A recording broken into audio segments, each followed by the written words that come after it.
hindi lang pala sa Pinas ang gaya-gaya. Nag-trim ko ng aking bulaklak dito sa aking harapan.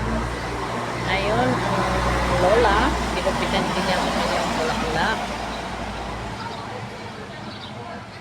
Kasi siguro malamba na. Nakita niya ang aking bulaklak over there. Bagong gupit. Kaya nagsigupitan na ang mga kapitbahay ni Lola Tasha. Yan guys.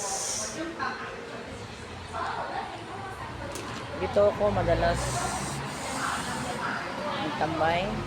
Karinderya ni Aling Maria. May gustong kumain ng radish cake, PM lang po. At sa may gustong buyer niyan, kompleto po papeles niyan. Abil-abil lang guys.